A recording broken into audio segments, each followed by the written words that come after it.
Hey, welcome back to my channel. If you've watched my other videos, it's been a minute since I've made one because my kids are home from school on summer break and they're making me crazy and my opportunities are few and far between. Anyway, if this is your first time, welcome to Bumped, Bruised, and Blessed. And I hope today to give you a lot of great information. I think this video is worth the wait. So, the topic I'm addressing is why do people become narcissists? If you're like me, you're like, why? Why would someone be so terrible to people that love them? Or how could someone be so cruel to another person? And the general consensus is basically the same, but I have some other information as well. I did my research here. So, um, first I gotta start with narcissistic personality disorder is a classification in the DSM 5. We're up to the 5th edition now. When I was in college, I got my master's in psychology. We were at the DSM 4. So we're up to 5 now. And the DSM is the Diagnostic and Statistical Manual of Mental Disorders. It's the handbook used by healthcare professionals in the United States and much of the world. It's an authoritative guide to the diagnosis of mental disorders.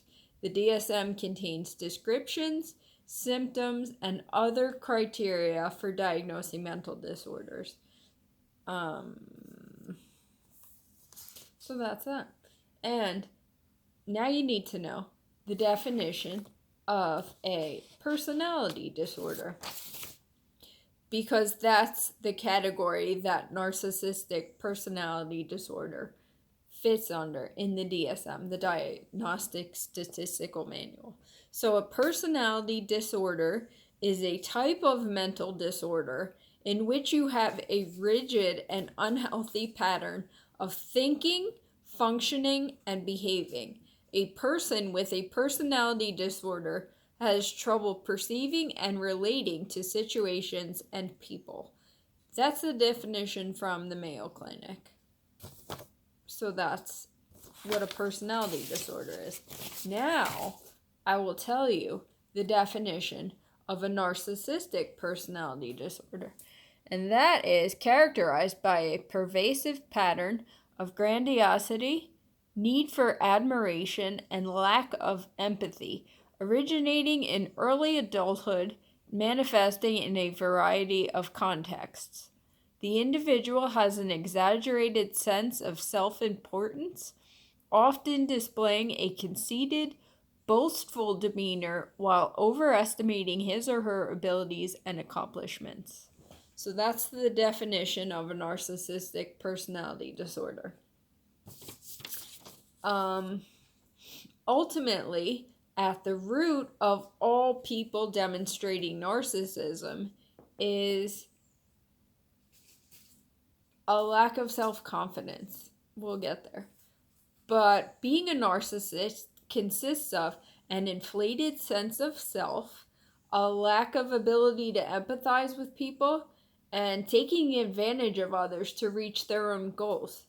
So there's a couple factors that play into why people become narcissists.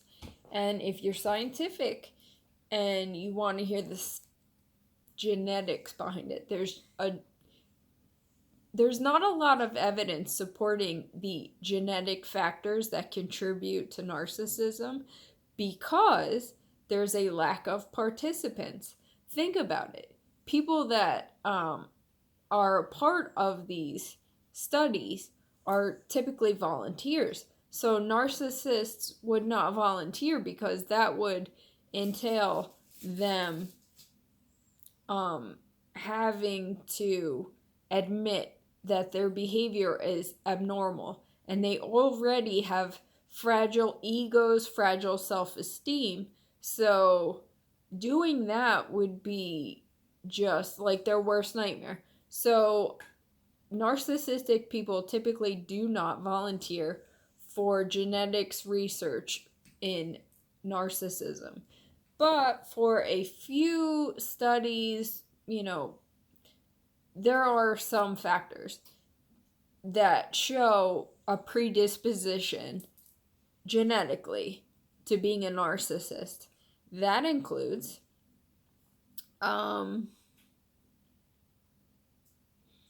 neurobiology. That shows deficits in gray matter in the prefrontal areas of the brain. That would mean that there is a lack of control over this person's emotional reactions. So, deficits in gray matter in the prefrontal areas of the brain. Also, there is activity detected from MRIs showing less activity in the anterior insular cortex of the brain, which is the area where empathy comes from. So people that are narcissists have less activity in their anterior insular cortex, which is where empathy comes from. So we know that narcissists have a lack of empathy and they have a lack of control over their emotional reactions to others. So the genetic factors show that there is potentially a predisposition to narcissism based on physiological elements, but ultimately it's environmental factors that cause people to ultimately become narcissists. Another contributing factor is parenting styles. People that become narcissists can potentially have two different kinds of parents. The one type of parent is an overindulgent parent. This is someone that's constantly praising the child, that shelters them from failure, and this lends the child to feel a sense of entitlement. They are convinced that they are inherently special, and whenever they experience failure, they're quick to blame it on other people. It couldn't possibly be me because I'm special. And they have that sense of entitlement. They feel better than other people. That is due to an overindulgent parenting style. The second type of parenting style is neglectful, and that is when the child is ignored or criticized, and the narcissism results as the child is trying to prove the parent wrong. It's a way of coping with rejection. Like, I'm great, and you see where the narcissism comes into play because they're trying to counteract their parent putting them down. Finally, another element is gender, which could contribute to being a narcissist. More men than women are narcissists. That is just evidence found.